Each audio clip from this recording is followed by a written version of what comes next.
Hi guys, and welcome back to Switch Up. So a lot of you have been asking about the new Witcher 3 update patch, and there have been a few YouTubers that have looked at different things and aspects of it, but I thought we'd do it slightly differently over here at Switch Up. So what we're going to do is we're going to look at the default settings that you can change and see what difference that makes, and then we're going to use the MClassic to take it one step further, using its ability to anti-alias the image without introducing any blurring. Be sure to stick around to the end where we'll look at the very worst settings you can use alongside the very best, in my opinion, settings you can use, and that will include the MClassic.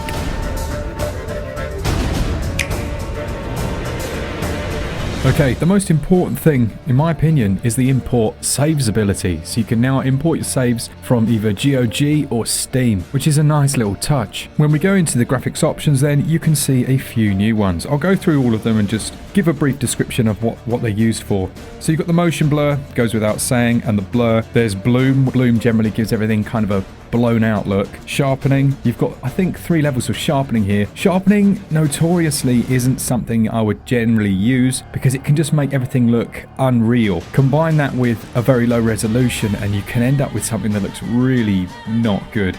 Depth of field then, well, you know what shallow depth of field is, where everything's in focus up close, and then in the background it's more blurred. And the same goes for the cutscene depth of field. Light shafts, also known as God rays, don't generally have a huge impact on performance, but this is a Nintendo Switch. Underwater effects, foliage visibility range, and interestingly this says high, but I'm not really sure that is high, based on the amount of foliage that's rendered and the distance it's rendered from. Still, you've got the option of dropping that right down if it's not something that you're worried about, to potentially increase your frames. But the most important option for most of you guys is going to be the anti-aliasing, and that's the jaggy edges. Now, you've heard me speak about it before, whereby when you introduce post-processing, that's after the image is rendered, they process the image to reduce any jaggy edges.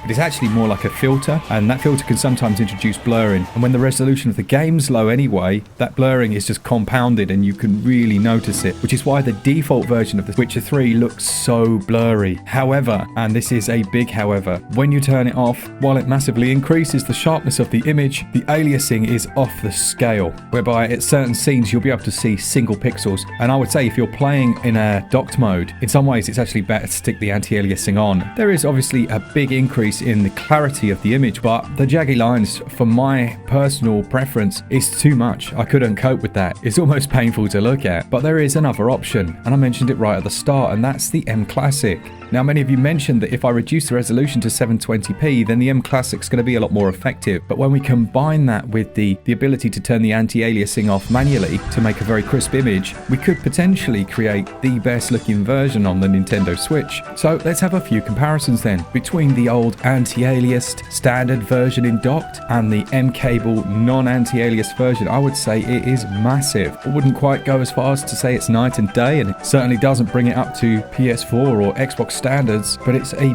big enough difference to make this a more interesting acquisition for someone who wants their image to look that much better on the big screen. Even when we compare it with the no anti-alias version to the MClassic version, once again the improvements are quite surprising. Being able to have that clarity with the hardware-driven anti-aliasing without having to do any overclocks or any modifications to your Nintendo Switch is quite impressive. I mentioned earlier the different sharpening makes to the image, and by default just sharpening it doesn't look very good, but the sharpness is probably the best way to get a nicer image whilst keeping some standard anti-aliasing. I would generally have that on and maybe a touch of the sharpness just to increase the clarity of the image. Obviously, none of this really applies so much when you go into handheld mode. The image overall is better across the board. To shrink everything down to that small screen, having the anti-aliasing off is absolutely the way to go, just for the clarity, and your poor human eyes won't nearly notice those small imperfections as much. At least mine didn't. As far as the other effects go, I wouldn't worry too much about them.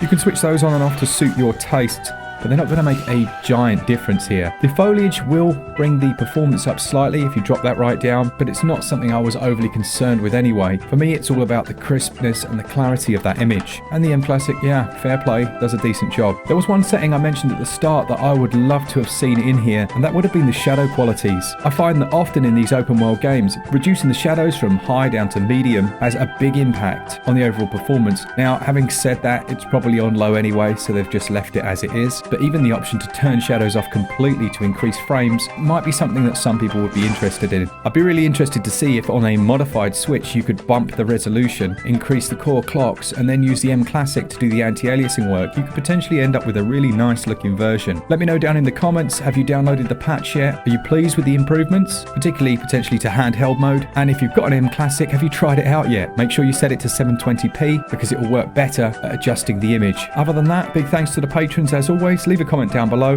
Remember, on Friday or Saturday, we'll be giving away the bundle sets from Geotech that you can see on the screen now. And as always, a big thanks to our patrons. For all things Switch, all the time, keep it Switch up. Cheers, guys. See ya!